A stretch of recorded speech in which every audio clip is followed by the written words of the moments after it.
ఓం శ్రీ మహాలక్ష్మీ దేవియే నమః. ముఖ్యంగా చెప్పాలంటే వైశాఖ మాసం ఏప్రిల్ 24వ తేదీ నుంచి మొదలయ్యింది. అయితే ఈ మాసంలో ఉపవాసాలు పండుగల విషయంలో చాలా ముఖ్యమైనదిగా భావిస్తారు.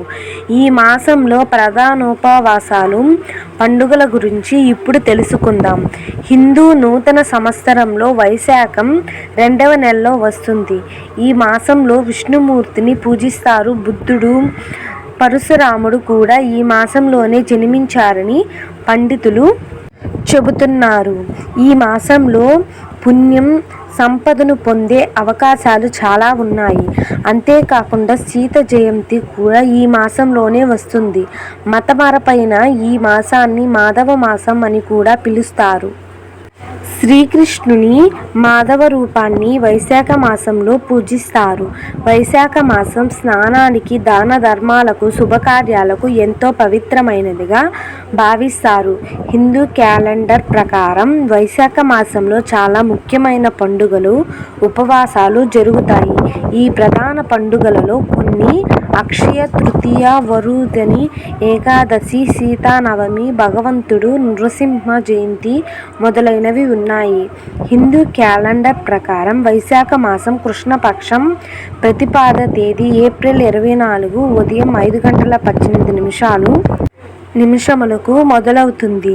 ఈ తేదీ ఏప్రిల్ 25 ఉదయం 6:46 ముగుస్తుంది. వైశాఖ మాసం కృష్ణపక్ష ప్రతిపద తిథి ఏప్రిల్ 24వ తేదీన బుధవారం సూర్యోదయం నుంచి మొదలవుతుంది. ఈ రోజు నుంచి వైశాఖ మాసం ప్రారంభమై మే 23వ తేదీన ముగిసిపోతుందని పండితులు చెబుతున్నారు. అలాగే ఇప్పుడు వైశాఖ మాసం ప్రాముఖ్యత గురించి తెలుసుకుందాం. శ్రీ మహావిష్ణువుని పూజించడం వల్ల అనేక రెట్లు పుణ్య ఫలితాలు లభిస్తాయి. మత విశ్వాసాల ప్రకారం వైశాఖ మాసంలో శ్రీ మహావిష్ణువు పరశురామునిగా అవతరించారు. పరశురాముణ్ణి పూజించడం వల్ల అన్ని కష్టాలు తొలగిపోతాయని, శత్రువులను కూడా జయించవచ్చని ప్రజలు నమ్ముతారు.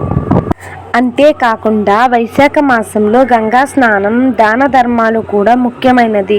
వైశాఖలో గంగా స్నానం చేయటం వలన మనిషి సర్వ రూపాల నుంచి విముక్తి పొందుతాడు.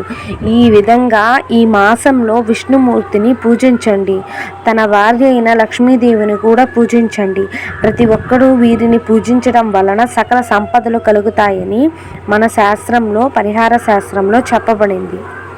ఖచ్చితంగా ఒక్కరోజైనా ఈ మాసంలో శ్రీ మహావిష్ణువుని పూజించడానికి ప్రయత్నించండి.